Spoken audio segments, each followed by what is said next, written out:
I'm a fan of fantasy, so I listen to Easy and Alan on their Just a Fantasy Fan podcast. Now here's Easy and Chris Allen. And I'm Easy. He's Chris Allen. I think it's a Wednesday night, 10 o'clock. We're live on YouTube. We're live on Facebook. And Chris, again, it's been a weird year. It's been a weird 6 months. It's been a weird 3 months. The last month, the last week for me personally. And now the last few days have gotten a little crazy in our country. But welcome, and we'll talk some fantasy and hopefully get the show on the road.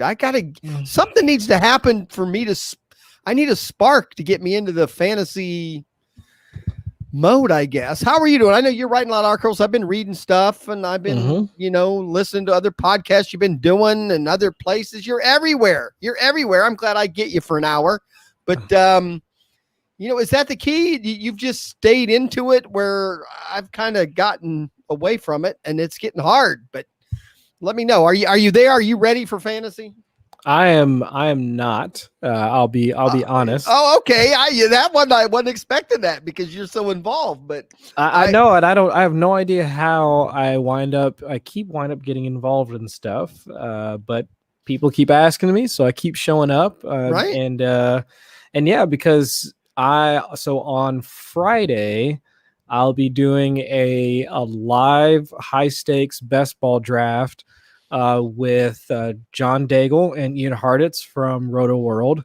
Also, I saw that on your Twitter. I saw that on your Twitter feed. Yeah, and Al Zeidenfeld, Smiz, he's going to be in it. Joe Pano, Connor Allen, who also work for 4 for 4, do a lot of high stakes drafts, are going to be in it. Davis Maddock and Michael Leone. So they're going to be a part of it from Daily Roto. A few other high stakes guys. I have no idea how I wound up in that draft, why I got invited to be a part of that draft. Because you're with me, so they know you must know something. I guess that's the case, but yeah. I was looking at the draft, all the guys involved in the draft up and down. I'm like, I don't know how I wound up in this, but I guess I just lost my money. Doing. I'm donating my money. You know what you're doing. Come on. I got confidence in you. I'm proud of you. It's either that. Well, I have to approach it with the self-deprecation that I always do, because once I start to get cocky, that's when the wheels fall off. So I have to do the bit, or else I'm going to completely wind up shooting myself in the foot. I just hope someday you you remember me. You go, oh, I remember that guy. What were you talking about? That I was like, oh yeah, that old curmudgeon. What was his name again? Right, what was his name? Yeah, I know. Someday I'll be looking up, going, man, I remember when. Like I used to do, like an award-winning podcast. Right. With that guy that's on TV now. Right. That's it. I'll remember that. I'll think about it. Like I said, quick shout out. Like I said, we were going to do a show last week. I had personal issues. Family member passed away. I just want to thank a few people reached out to me. And, again,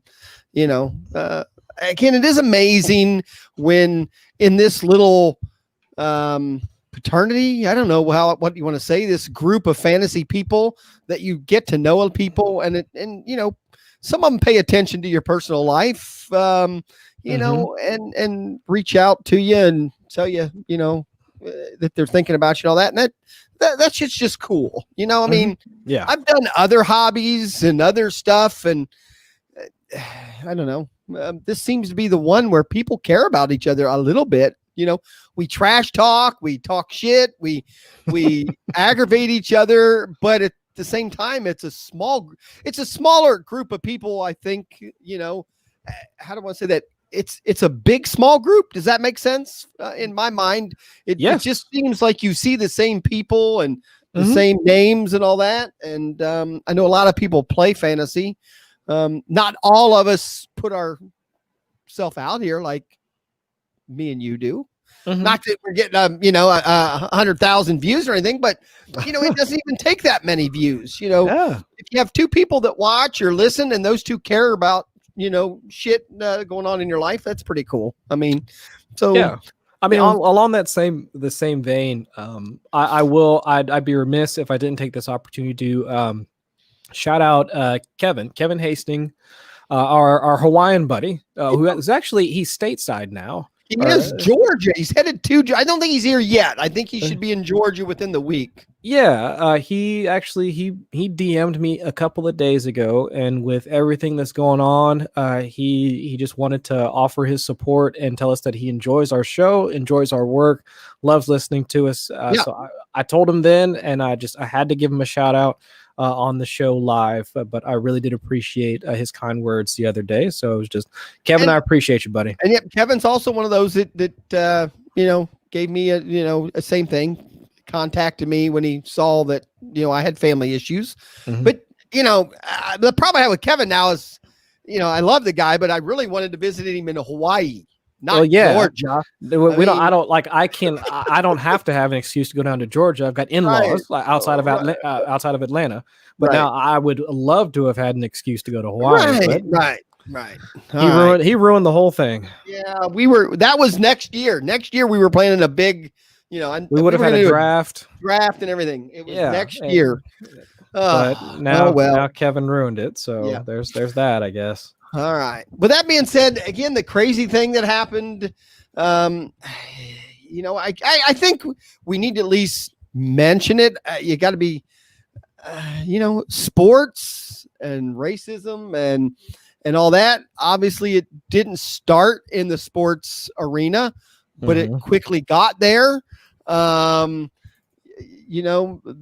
Kaepernick thing, I was always on the side of, the kneeling and all that. I had no problem with, but the Drew Brees today, in my opinion, stuck his foot somewhere. I am so frustrated with these people that think that this kneeling has anything to do with the flag. It has to do with the moment. They're doing it because that's their moment. The flag isn't involved. The military's not involved. Politics are not involved. It's a moment that they have with a little light coming through that gives them, for people to see and to understand their concerns. And unfortunately, Drew Brees stuck his foot in the, there. And this may not go away. There's a lot of people not happy with him. I mean, if you look at the timelines for Alvin Kamara, for Michael Thomas, literally any other player, person of color that is on the New Orleans Saints, I mean, they have been vocal about the things that have been going on in this country for the past couple of weeks, that since it started and before it started. I mean, they've been a part of multiple Black Lives Matter movements in the past. So this is not a good look.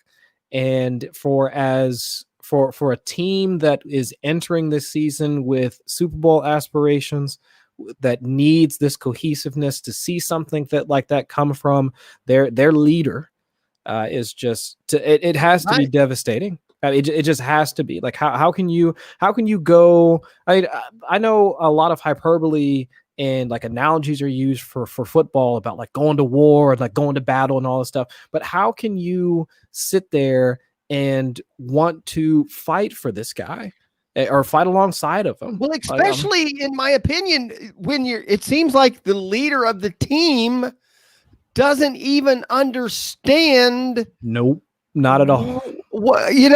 So that's my problem with it. I guess it'd be one thing if he just flat out disagreed. I think that would be one thing, but to not get it still after however many years it's been 3-4 years since Kaepernick started the protest. I mean, to still not get it after all this time is just To me, it's absolutely I get right. I am 58-year-old white Midwestern curmudgeon, and I have understood it from the first day. I've had friends of mine that think I'm wrong by saying I let them all kneel. It's their moment. It's their 15 minutes. Some of those guys will never get it again. It has nothing to do with the flag. It has nothing to do with the military. This is strictly, an issue that black men especially have an issue with. And for somebody like Drew Brees to not understand that, I don't know. I think this could be troubling going into the season. I mean, unless they need to have a number of team meetings and I guess side meetings or just whatever, come to Jesus, whatever it takes, however many Zoom calls that they have to do in order, right. if they're still doing, if they're still observing social distancing and all that. But if that's what they got to do in order to wrap their quarterback's mind around what's going on in this country, then I hope it happens. It's for me, I'm upset. And I would want to just completely cut that person off and not want to talk with them. But I know that change is possible, and change is something that we need in this country right now. So if they are willing and have the energy to have those conversations with Drew, I hope that they have them, and I hope that they're productive. But man, it's just like right now, I mean, hours after it happened, it's still just hard to listen. In my life, it's never been acceptable. But I hate to, I went through the Marge Schott thing. It wasn't acceptable, but a little more understanding when she was like 85 years old. She literally was born in the 30s, the 20s, maybe even, I think. She did come up in a totally different time. This is Drew Brees. This is somebody that's just turned 40-ish, has lived here his whole life. To me, no excuse. I'm not saying Marge Schott deserved any excuses other than she grew up under a little different time and didn't quite understand when she said a few things. This is somebody who's been in this country the whole time, 40 some years old, in locker rooms, in whatever. I just, when I read it, I even went, I can't, I don't follow many sports or athletes on their Twitter account because I don't know. I don't find them that interesting. I'd rather follow a lot more fantasy people. But obviously when this was retweeted by somebody and I caught it, I'm like, you got to be kidding me. Yeah. Even if you thought it, you can't tweet it. You can't say it, but this has nothing to do with the flag. These guys are not disrespecting the flag. They're just, they're taking the microphone when it's there. They're, they want people to see and notice. And obviously it's just crazy. So, but like I said, the sports, and that's what I do like about sports, like you said, this wasn't a sporting activity. I mean, this didn't happen, as a sport or anything like that, but sports kind of pick it up pretty quickly and ran with the candle, let's say, because again, a lot of young black athletes understand where, a lot more. And that's why I'm willing to listen to them more right now. I mean, it's just, again, Drew Brees, wake up. I don't think he's in our 100-ish listeners, but he could be. He should be. He could be. Right. But like I said, again, I get it when I hear, the people around here in the bar, blah, blah, blah, they shouldn't be kneeling, blah, blah, blah. But this is somebody in the locker room every day with players. I just can't believe it. He didn't understand from way, I'm trying to even think what I think you said. Was the Kaepernick thing 5 years ago? I think it was 4, if I'm not mistaken. 4? Yeah. I mean, you would think after 4 years he'd understand. So, or have at least tried to understand at least the entire debate or scenario or whatever you want to call it, from Kaepernick's point of view, and it still to me looks like he doesn't get it, not one bit. I mean, and when I first saw the video, I was like, I can't believe what I'm seeing. And then, like I said, the one tweet that I did see that really should wake anybody up was the one with both the pictures of Kaepernick kneeling, and then right beside it, they put the cop kneeling, down on the gentleman. And it's like, now which one do you think is wrong? I mean, what an eye awakening, when I saw that one, I went, but it's the fact that people needed to see that picture to even understand. You should have understand 4 years ago. And I tried to tell that to people back then. This is not a flag, a military, or a political statement. It's a statement that somebody wants to make to wake up other people to understand what they're going through. It's just crazy. Yeah. So, all right. We'll move on.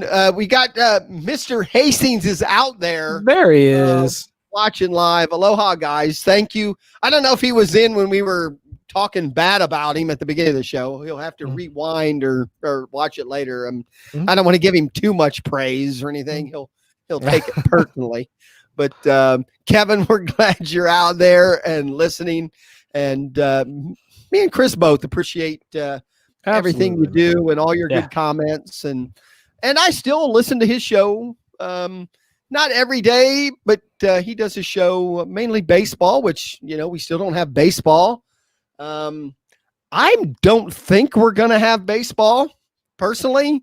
They are way off. The players won 113 games. The baseball league thinks it could only be 60 to 80 games. And I really don't think we're going to see baseball, to be real honest. Doesn't sound like it. Where are you at? I've asked you every week, where are you at this week on, as the wheel turns or as the world turns with the NFL? Are you still on no season? Are you on a lesser schedule? Are you on a month delay, or do you think we're going to see football as a normal? I'll say, what was I saying beforehand? No season? You've pretty much been on the no season at all for most of it. But that was 2 or 3 weeks ago. And I was kind of, you're still there. Okay. I have come around a little bit now, and mainly that Ohio and a couple of these states, more states have obviously opened up for the last couple of weeks, and we haven't seen a big change. I think that's a positive. I've heard little things, states that are, like I said, they're adding things I didn't even think they'd add this quickly. So I think that's all pointing positively. So I have switched to, I think at a minimum now, it's going to be a 4 week delay in the season. Leaning where we could maybe even see 4 games less altogether. So meaning 4 weeks late, or we'll start 6 or 8 weeks late and we'll lose 4 games. That's kind of where I'm at right now, where they'd have a 12 or 13 game, 13 week season, something like that. And then just not do buys and some of that. Notre Dame and Army now isn't going to have a game in Ireland this year. There was supposed to be an Ireland game that's been canceled. So I think it's that early stuff. That's no changing. Joint practices. They already announced. Did you see that? Yep. No joint practices. There was something else that was pretty big part of it. And then something, and not only because they always come up to the Dayton or Springboro Stadium, and they cannot practice anywhere but their home practice fields now. Right. Yeah. So they're not allowed to go out and do other things. They have to stay at their own practice facilities. But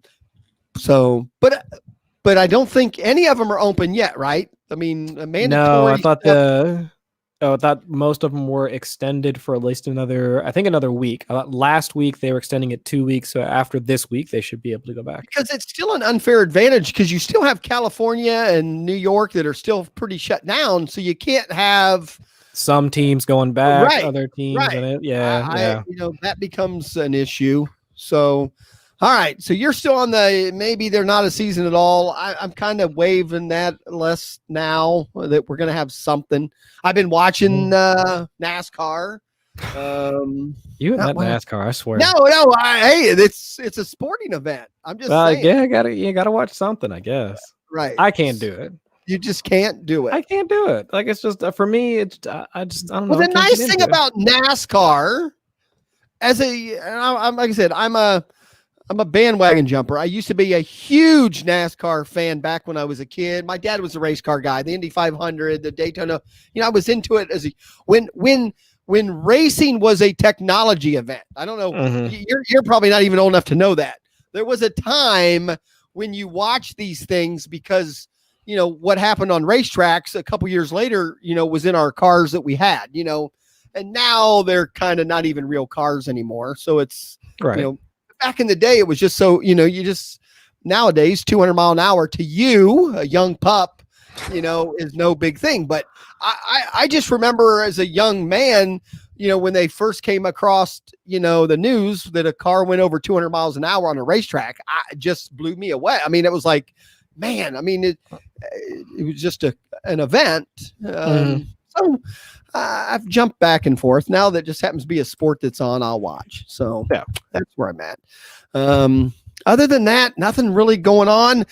Like I said, news-wise for sports, again, this last week, it's all been like I said, kind of a strange thing. The one thing I wanted to ask you a couple weeks ago, but I didn't. I don't think we talked at all about the Michael Jordan documentary. Did you watch it? I have not, but I haven't yet. Not all of it. So parts and pieces. Yeah. All right. I don't know why in my head it didn't seem like it was something I was going to go towards, but I do now that I've heard more about it. I just like to get inside or see the inside of such a perfectionist brain and how he acts, in practice and how he does stuff. And they say that's in here a lot. They also say the new Armstrong, the bike guy, Lance Armstrong, his documentary the same way. When you see him in practice, the same things, he's telling people shit that you just would go, wow, then I'm not going to be his teammate if he's going to talk to me like that. Right. But yeah, their drive is so intense, that, and it's hard. So I guess that's my thing. I think I need to watch it. I coached a long time. I coached a lot of baseball and stuff like that. And, it is hard to get kids to understand how important practice is, and how important drive is.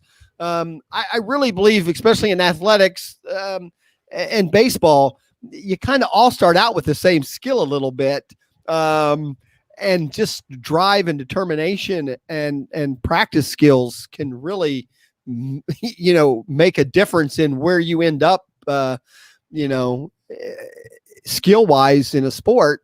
And you still can't get kids to practice, and give and really try 100. Why would I try 100%? This is just practice, and there you have Michael Jordan going all out in practice and throwing his teammates, not letting them get away with doing the same. I mean, practices look like practices were hard when you were with the Bulls. And I'm sure someday we'll find that's the way it is with the Tom Brady's and the Belichick's, I would think so. Like, how is that not the case? You don't wind up with that many championships or that many accolades as an athlete, especially this deep into into their own lives. I mean, they're in their 40s. Are we going to get a Belichick book and it really be the truth? Do you think we'll get a Belichick documentary someday and that'll be the truth? No, I don't think that's. I don't think that's part of the mystique. Is that part of his thing that no one's going to, people are afraid to talk. Because I don't think that I honestly think that this is probably this is awful wording, but I think like the way that he processes relationships between like his players and all that, it is not the same way that you would think of other coaches and players, like how players and coaches get emotional and they think of teams like family and all that. Right. Like Belichick does not operate that way. And it just, to me, if like whenever he retires, he's just going to go away. And I think that's it. Okay. I think you're right. But that's the point. We don't really know because no one talks. I mean, you're only saying that because you think that and you've heard little bits. But that's my point. He's almost like the Godfather where no one can talk bad about it. You know, you're not allowed to say things or you'll get whacked somewhere down the line because there's still been enough people that have left there that you would think we'd have a little more insight of really what's going on, and we don't. But isn't that the point though? Like after so many players have come and gone from that organization, and not a one of them has said, "Well, behind closed doors, Bill is like this." Behind closed, off camera or when he's not on the field, Belichick is really like this. We've heard the same thing. Like he is the same way, whether he's on the field, on camera, behind closed doors, or whatever. Just like cold and calculated. Right. And it's just do your job. I mean, he embodies the Patriot way. Right. And unless there was a story that came out, like if Tom Brady were to come out after he retires and he does a book on the TB12 life and he says that, well, coach would do this or he would crack jokes or he would be like this super prankster or whatever and always want to talk about this, that, and the other, then I might start to believe that. But I haven't heard anything to that. Right. And I guess Tom would be the one guy we would maybe someday hear from that would tell it. Oh, but yeah. Maybe not even then. I mean, do they have that much respect for him or is it just that the story isn't really there anyway? Meaning no one would. Right. Meaning, and we might just want a story to be there so bad after we've seen so many other prominent coaches be outspoken, like Steve Kerr, Popovich, Phil Jackson, any of the like football coaches that have been like outspoken. I mean, Herm Edwards, so on and so forth. Right? I mean, we want him to embody that or we want him to be that guy, but he just might be a dude that just wants to watch players like be good at football and go home. That could be it. That just could be him. I know. Which is boring, but if you wind up with like 7 championships, then that's not really all that boring. I know. I mean, I'd buy the book just because, but again, I'd buy the book and then I'd read it and be pissed because I don't think he's going to tell us anything.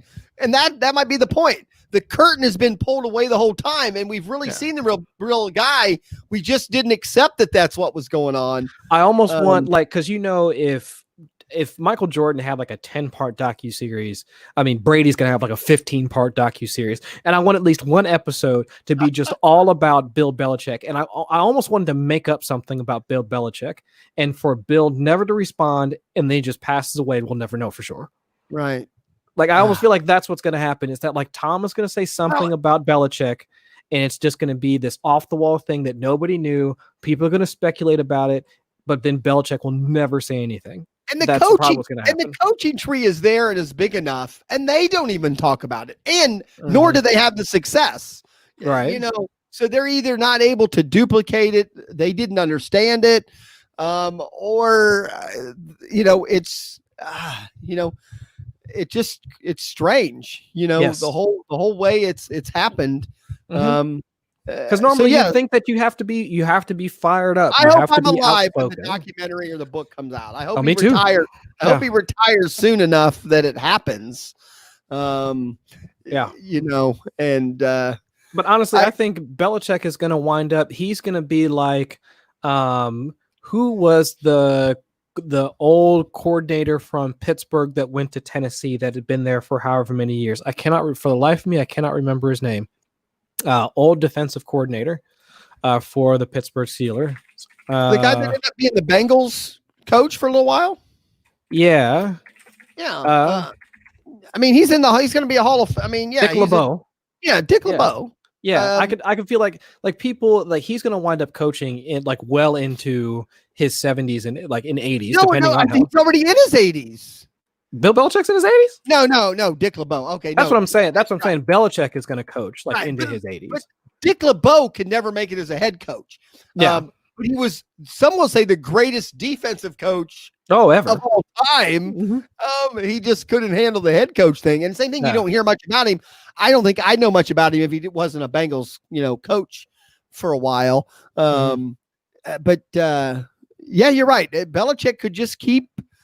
He'll just keep on keeping on. Somebody today I was following their Twitter account had a picture, and he goes, I'm just paraphrasing here. That it said something like the last 30 days have been horrific.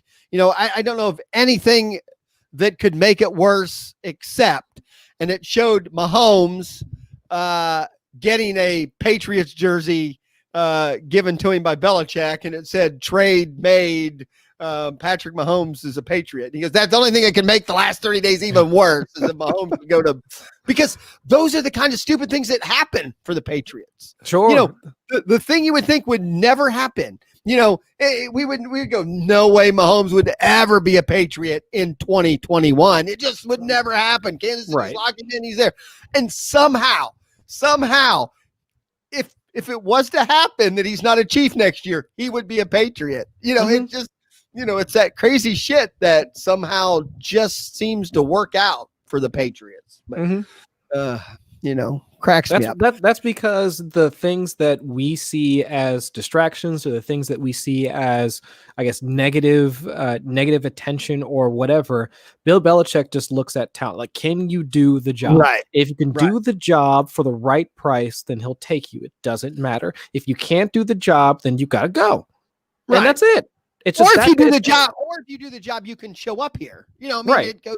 Meaning, if Tom Brady would have moved on 4 years ago, could Kaepernick have become a Patriot? Meaning, no one else wanted him. But that's the kind of move that the Patriots would say, we don't care if it makes us win another Super Bowl. We'll take the guy. That's their thought process. So it is that way. Kaepernick could still be a Patriot this year. It's one of those things you would go, no way, and then anything's possible, and then it just seems to work usually. So, all right, 30 minutes of nothing. We're still good at that. We're still good at that. And it's the best 30 minutes for me. I don't know about you. I always enjoy it. The last non-football thing, but it's going to be a football thing, is I was going to bring it up last week. We didn't have the show, but did you watch the golf outing with Brady and Manning and Phil and Tiger? Did you get I watched the whole thing. I couldn't turn it off. I did watch in the rain. It was terrible Florida weather. I found it very entertaining. I did too. A machine with a golf club. He actually, but he's had more time to practice. That's true. But did you get to watch it or not? I did. I did. I was actually outside. I was cooking that day. I was out because which day was that? I thought was that the Memorial Sunday. It was 2 Sundays ago. Yeah. And I thought that I thought they were going to cancel it because of the rain that was down in Florida that weekend. But even after the delay, we sat down and watched most of it. And I thought it was fun. I mean, listening to some of the interviews. Manning's hysterical. Oh, Manning, I think put him in the booth, give him his own show. I don't care. Whenever that man's making content, I want to listen to him. Yeah. I think he's a good guy. I mean, he's definitely honed his ability to be on camera, and he knows how to either tell a good story or crack a funny joke, and he's witty. And so I like listening to him. He's hysterical. Yeah, but I thought it was a fun match, and I hope they do something like that more often. Even if it's not for charity, I think something like we'll take that back. More charity events like that should happen, between because I know a lot of NFL players like to do golf, but even if they don't want to do the NFL to PGA crossover, MLB to PGA crossover would be fun to watch. Well, there's enough outlets now that you can figure out how to get something on TV or something on the internet where we can watch it. But the whole thing was fun. I mean, the early on, some of the tweets that were coming in from JJ Watt was JJ Watt was tweeting about Tom Brady struggling, and Charles Barkley at one point I think told because Brady was just struggling so bad, so Barkley even said $10,000 if you can hit the green from here or something like that, and he put that shot in. No, that wasn't that one. No. This was early. This was the first 9. And okay. Tom just shanked it off. And Chuck's like, okay, I guess I saved. Well, he ended up upping it to $20,000. And then Tom could not pull through. So I'm just telling you, I found it very entertaining. I hope, if you get a replay or something, it's worth watching. But I agree. Manning, I don't know as a commentator.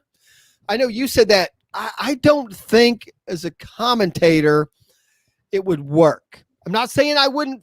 You know what I'm saying? There's some. Why not? Well, okay. It would maybe work for me and you if he brings that humor with him. Yeah. But I don't think the average football person, especially a lot of crazy fantasy people, want that humor. They want serious information. Where to me, I would rather see Manning, back like to the show that he has on ESPN, I think, where he breaks down stuff. I think that is perfect. That was for him. good. Yeah. I could deal with him like the NFL Today, or where he's on the hour and a half, before football starts. Yeah. Something like that. But I don't think we're going to see it. I think he's having enough fun doing what he wants to do and just showing up when he wants to show up. Right. I say we'll see Eli Manning in a booth before we'll see his brother in the booth. I could see that. Yeah, because I think Peyton can do literally whatever he wants. I mean, he's just more or less biding his time before he winds up putting on that jacket, which he needs, one more year before he's up on the ballot? They're both going to be in the Hall of Fame. I'm not sure Eli belongs there, but he'll be there.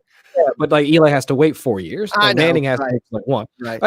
He's just biding his time, and then maybe after he gets that gold jacket, then he can go ahead and do whatever. If he wants to go, he can. Even his commercials, which he even made fun of himself during the golf. Something got said, and he said something about being on. I'm the nationwide thing. Yeah, I'm on more commercials than you, Tiger, or something like that, or whatever. And it was, it's just he's hysterical. So like I said, I think we'll see Eli first in a booth. Wouldn't surprise me at all. I don't think either one of them have to work. They didn't want to. But entertaining. All right, let's get in here. We want to eventually start talking about best ball, so we're going to start doing that a little bit tonight. Are you, as of right now, best ball still one of the still going on, even with people not knowing football, whatever, the best ball stuff? That's kind of that's one part of fantasy right now that technically is legit. I mean, it's going on. You can draft for real and all that. I just wanted to kind of tonight, just some of the quick basics, best ball 101. If I don't know anything,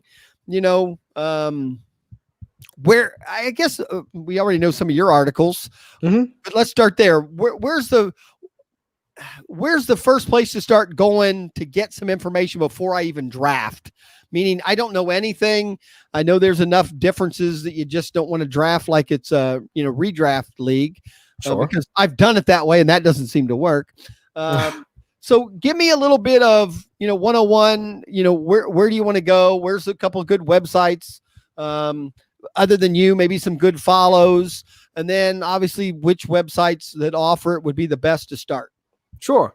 If you're absolutely brand new to best ball and you're not looking to invest a ton, then probably one of the lower stakes sites like Fanball, I think FanDuel is supposed to be releasing their platform, which is essentially Draft, but just repackaged under the FanDuel brand. Go there. Drafters, they have a site. Anything that will allow you to play at low stakes, anything from $1, $3, $5, $10, something like that. Yeah, just so you're not spending a lot, you get a chance to understand. Those would be the platforms that I would recommend. You can go over to FFPC, but that stuff is a little bit more high stakes. But yeah, if you're just looking out, just want to test it out, see how the drafts go. Oh, Fantrax is another platform that does that has low stakes stuff. But if you want to just see how it works, see how the drafts work, like doing slow drafts or whatever, go ahead and give that a shot. Also for 101, I would honestly recommend doing slow drafts. Because they have a ton of options whenever you go to a lot of those places as to if you want to do a live draft where you're pick timer is either 30 seconds or 2 minutes. But I would recommend trying to do one of the slower drafts if at all possible. I believe Fanball has up to I think up to 8 hours is the maximum amount of time like for a pick. Try one of those just so you have plenty of time to research in between picks. If you want to start diving into strategy, roster construction, like more complex things, you have the ability to do so. Because if you hop in one of those live drafts, you have absolutely no idea what you're doing. You're just going to start clicking people and you're going to wind up with a suboptimal team. So those are the two things that I would at least recommend. Like if you're just doing, basic Fanball or basic best ball, you have no idea what you're doing, but you just want to try it. Try a slow draft for very little amounts of money, few bucks, and those are the websites that can do it. I think there are a couple of different things that you said there, but I want to make sure I do understand, or at least our listeners understand. You can get in an invite league for best ball also, meaning, your own league. Let's say you're in a redraft league and you guys decide, hey, let's do a best ball draft this week together, and you can draft with 12 people, but also like DraftKings and all that, you can get into events that you don't know anybody, right? I mean, you can just go to a lobby. Is it a lobby, or how do you get into one where you weren't invited? I mean, there's just people that are offering them, and you just say, I want to be in one. And when it fills up, you draft. Exactly. Yeah. When you sign into the lobby, you'll see different drafts that are available, and it will show you how many folks have already signed up for it. So you can sign up for just a brand new draft that has nobody in it, or you can hop into one that has 6-7 people in it, or one that's just waiting for you to fill it and then they go. Depending on the site, I thought they changed most of them so that once the lobby is filled, then they go. Some still have it set up that once it fills, they wait an hour just to make sure everybody gets notified that the draft has been filled or whatever. But they should be it's almost like a sit and go. Once it's filled, it should be ready to go. You'll get notified what your draft order is, and then you start. Okay. So you can have either type. Now, even in one like that, if me and you said, okay, it's 8:00, let's both go to the site and try to get into the same draft, we probably could. I mean, so you can do that. So you can draft with people, and try to pay attention. Then the next step would be, I'm kind of curious for someone like me, or what information you would tell someone that plays a lot of redraft leagues or just what I call regular fantasy football. What would you say is the first, or the top one or two differences that you have to pay attention to when drafting a best ball team versus a redraft team? For a redraft team, while you are drafting for the 2020 season, you're really only drafting for, let's say, maybe the first 4 or 5 weeks. Because after shortly before you hit the first set of bye weeks, I mean, you're probably making roster decisions, changing players on your bench, looking at what's going on mid-season, maybe adjusting for injuries. This guy's not working out. I don't like this rookie. You can make all those changes. With best ball, when you draft for the 2020 season, you are drafting for the entirety of the 2020 season. You have to try and account for the fact that a player might not get off to a hot start, but maybe they might take off towards the middle of the season. That's what happens for a lot of rookies. Some guys might only have a few spike weeks, so you might get 6 for 170 and 2 touchdowns one week, and then it's just crickets and pin drops for 3 or 4 weeks in between, something like Deshaun Jackson. Right. I mean, so those are the players, their situations, their weekly situations, their highs and lows on a weekly basis, but then also the entirety of that season. Is it possible that, so going back to Deshaun Jackson, he also has those peaks? Can he get injured again? Could he wind up you might not even having him on your squad or being available for your optimal roster, like at some point during the season? So those are the things that you have to consider with best ball, where you have to draft for upside, but you also have to draft for almost anything that could possibly happen during the regular season, which is almost anything. Trades, right? Rookies coming on, all of that has to be accounted for. Now, when I look at the next question I have is, in your opinion, what round of a best ball draft do you start seeing people do different things than they would do in a redraft? Because when I notice some best ball ADPs and stuff that are out there, the first 24ish picks seem to be the same 24 picks, ADP that I see in redraft players. So is that, do you agree with that? And then what are you always thinking, okay, I'm drafting for best ball, so I got to consider this?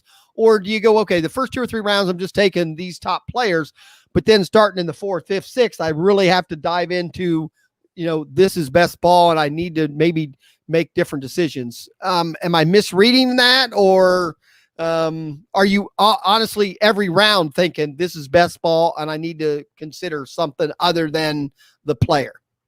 I want to say that at least for the first 5 or 6 rounds, I don't draft with this strategy in mind. It's more of just trying to hunt for value. It's more of, am I capturing enough players that are projected that have the best range of outcomes, like as compared to the players going around them? So really, while you might not be able to capture, I guess, a ton of value in the first 3 rounds because most of them are projected to be alphas in their squad. Sure. But you also have to account for what you're going to do later on in the draft. And by that, I mean, so let's say if I go into the draft and I just thinking that, oh gosh, because everybody's taking running backs, I need to hammer running backs the first 3 rounds. First 3 rounds, that's all I'm going to do is take a running back. Well, now you have to account for the fact that you're missing out on the Tyreek Hills, the Devontae Adams, the DJ Moores like early. So now you have to supplement or complement that roster now with the Calvin Ridleys, Robert Woods, Adam Thielens that are gonna come later. So while you do need to keep that in mind, it's just what are you constantly have to account for opportunity cost. What are you giving up in order to draft the player that you're taking now? Right. And I think that's not as, I don't think most folks take that into account when it comes to redraft teams, because if you wind up bombing on a pick, it's just, well, I'll just go to the waiver wire and see if I can replace him for this week, or I'll see if I can trade for somebody because I have this really good player. You don't have that option in best ball. Right. So technically the first 4 or 5 rounds in both, you're still setting up a foundation. Mm-hmm. The difference is in best ball, that foundation is concrete. You can't change it. You can't do anything to it, where the foundation in redraft is lumber, and we can pull out our piece that warped and stick in another piece. So that's kind of what you're saying. You're building a foundation in both types of drafts. It's just, you have to know that in best ball, this foundation is concrete, and you want it to be a good foundation, but it will affect what you can build on top of it in the later rounds. Exactly. And if you don't set yourself up well in those early rounds by drafting optimally, by getting a solid running back group, or a solid core at running back, solid group at wide receiver, and depending on which platform that you're drafting on, because FFPC has a tight end premium scoring setting, so getting an early tight end does make some sense there, but at Fanball and some of the other sites might not be, unless you're getting Travis Kelce or George Kittle. But for a lot of the others, if you don't set yourself up early with a solid core at both of those positions, running back and wide receiver, it's going to be very hard for you to recoup that value unless those guys that you're drafting in the 7th, 8th, 9th, 10th round hit their, like, the top end range of potential outcomes. Because like for guys like, let's say Michael Gallup, all right, he's a popular player in a good offense, but people are drafting him without looking at what his full range of outcomes are. Is he going to supplant Amari Cooper? Is it going to take a little bit longer for CeeDee Lamb to come on, and then now he's going to be the alpha in that squad? I don't think that's the case. But if you're drafting him after going, RB, tight end, quarterback, and he's now your wide receiver 2 versus being your wide receiver 3 or 4, you now need him to outkick his draft cost in order to really bring your squad into the top 1 or 2 in your league. And it's hard to project that at this point. Right. And that's where, like I said, which makes any draft fun, right? Isn't that what makes all drafts fun? I mean, it's I've been involved in enough of them to know none of them work out the way you think. And none of them, you always, and that's why I think there's so many people, and I know some of them, we've had this conversation. I've never been one of these that the draft is just a fun part to prepare for the season, but I enjoy the whole season, where I know there are people that I just like to draft, and then I really don't, I don't play fantasy as tough through the rest, than I should. But that's what makes it fun. That's why people, I think, like the draft, because you can study, but the questions are going to change. It doesn't matter. You can study all you want, but there's going to be questions that you didn't even think about. But in best ball, when those questions come up, you have to think a little bit more through it than regular season. Cause like you said, you can't change that piece anymore. So I'm looking at an ADP now, and I'm just going to go 75 through 85 in this ADP. You have Marquise Brown, Tyler Boyd, Sony Michel, Evan Ingram, Marlon Mack, Tyler Higbee, James White, Michael Gallup, Henry Hunter, Ronald Jones, Julian Edelman. When you hear those names, what do you quickly look at when you're going, okay, this is a good best ball type player, in this area versus a regular ball? I mean, is there a chance Sony Michel finally has that super healthy, the quarterback's changed? So, you go, hey, this could be the year where he has a couple huge games finally. Is it the same with Marlon Mack? And you go, maybe we get 4 or 5 early weeks out of him before the rookie takes over. And if he does well, he does. So those are people where I may not take in regular season play, but am I starting to think right when I'm thinking of how they might be better for best ball than for redraft, because they might get opportunity, more opportunity than people think. And obviously, those are the things I'm asking, because that's kind of what I do. I kind of sit and think of it that way. And then, but again, I still suck at best ball. So maybe I'm doing it wrong. Well, I think at that point, because you're talking about guys that are going in the 7th, 8th, 9th round, somewhere in there. Yeah. So by that point, you've already built your core, those first 6 picks, first 5 or 6 picks are essentially your core.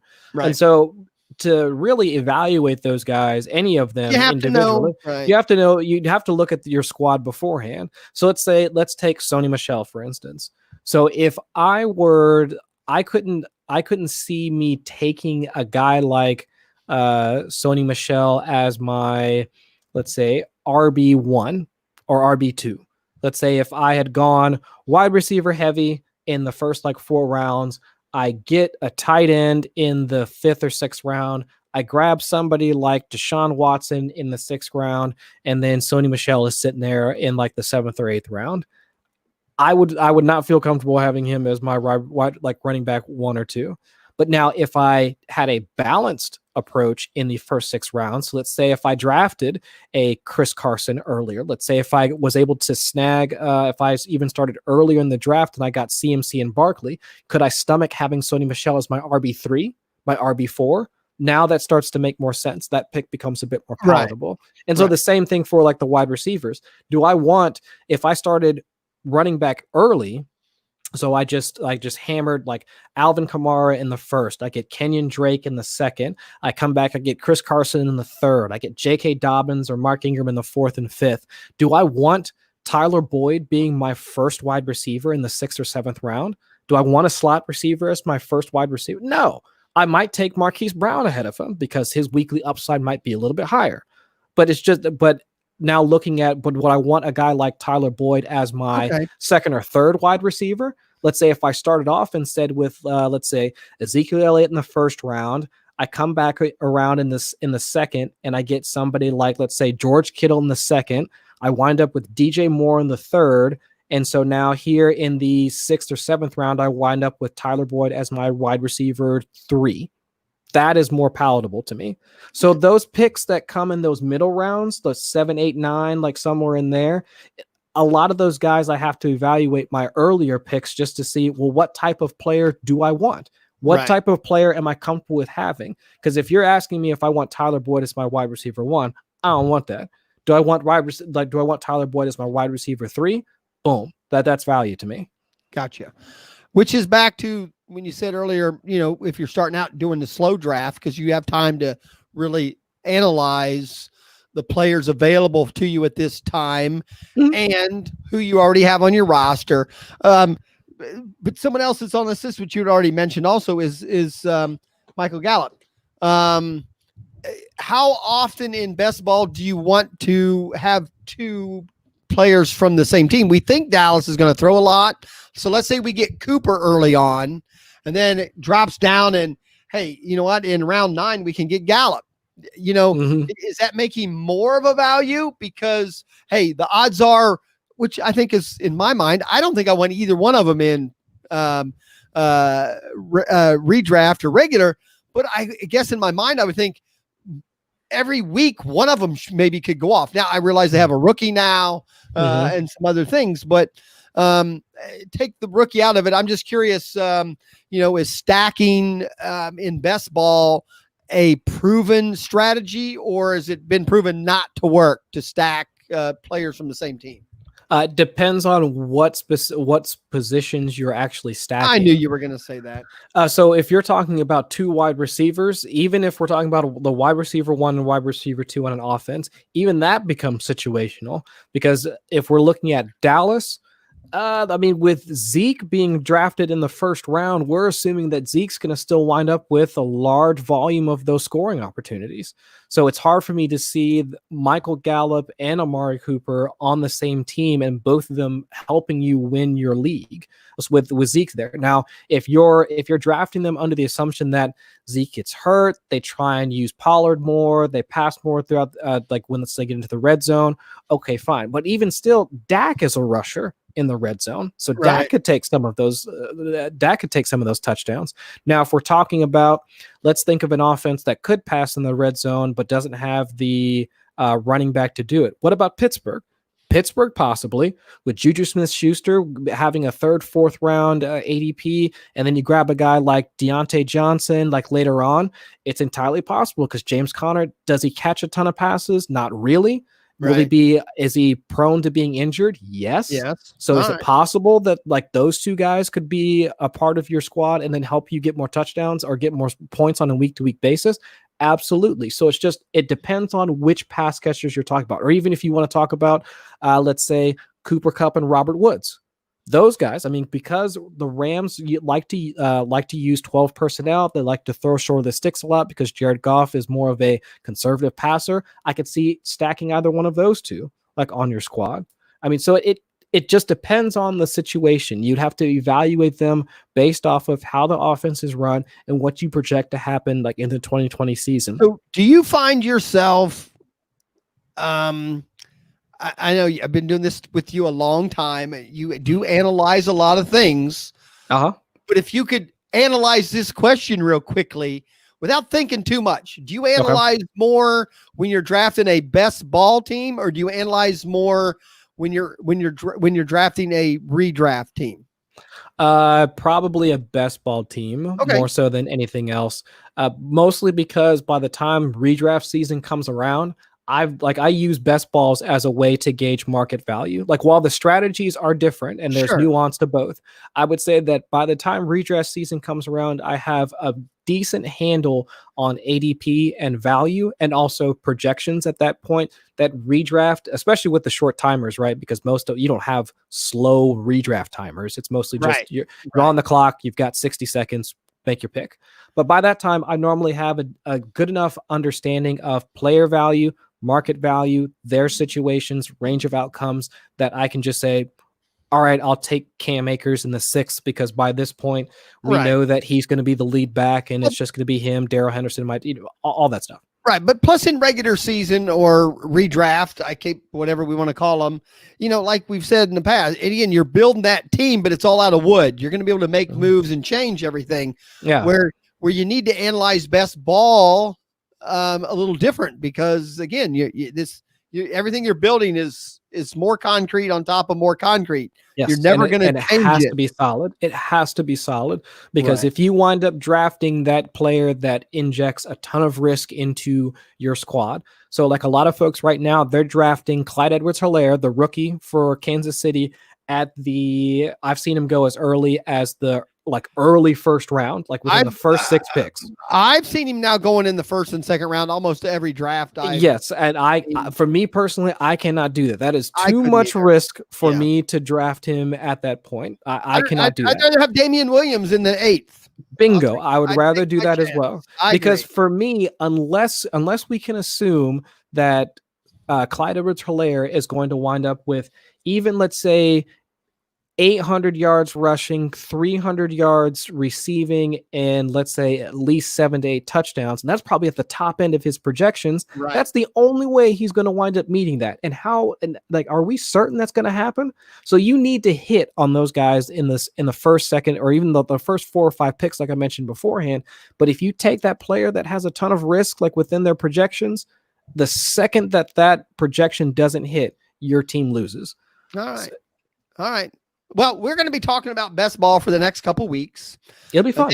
And then we already have a couple of people that have emailed us. We will, when this is all over, we are going to at least do one best ball draft with listeners. We're going to try to get a few of the other podcasters that are part of the Sportscrew radio network involved. So, we are going to do a draft, but we're going to stop here this week. Because next week we're going to dive right in and talk a little more, some real statistics, which I know you've written, some stuff that we know, that statistically, works, don't work. And then I'm just kind of want to, I'll pick your brain a little bit on where in the draft in best ball can you start taking those flyers or those gambles, and we'll get into that some next week. So that'll be fun. So now tell people, I know you've got articles out there because I've read a couple of them. What websites and or what articles do you have that are out now, and what's coming in the near future where people can read about best ball?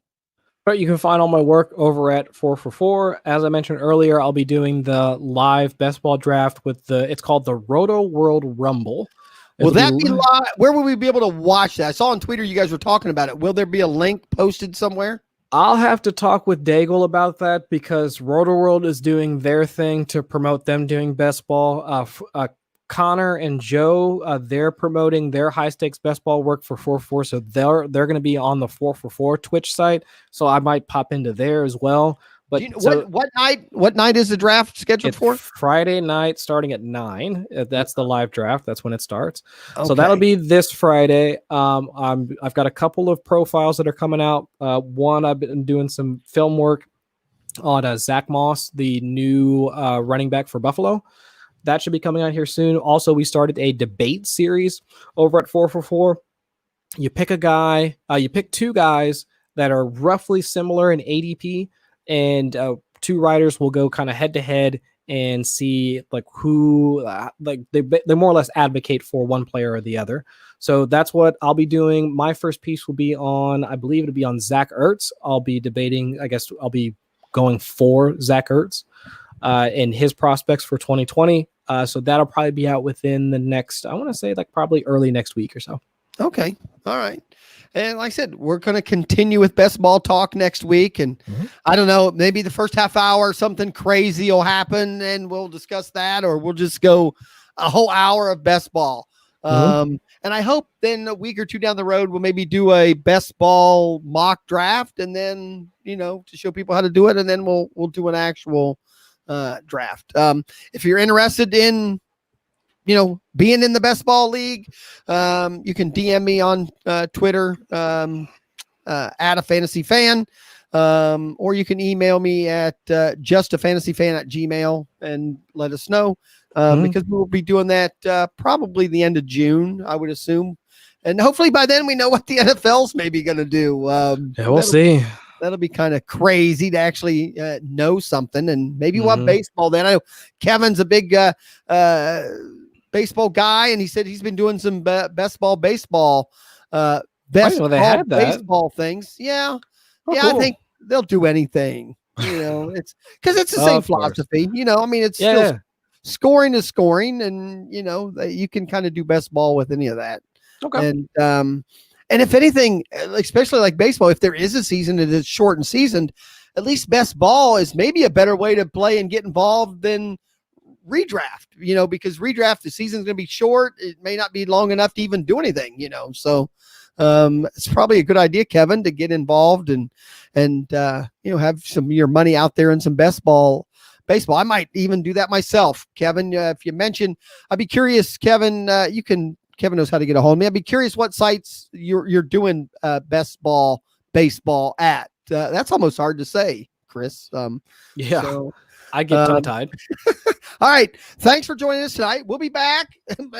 God willing, we will be back next Wednesday. Our goal is to, I don't think my life, family-wise, I don't think I can have a worse year. So I'm hopefully now it just will start sailing through here where we can, podcast every week. So, Chris, thanks again. Always for coming on and, remembering the little people in your life. And, I appreciate it.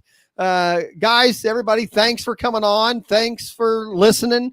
And again, start doing some best ball. And if you have questions, send them to us or join us live next week and post them, during the show, and Chris will answer them for you. Chris, just say goodnight. Good night.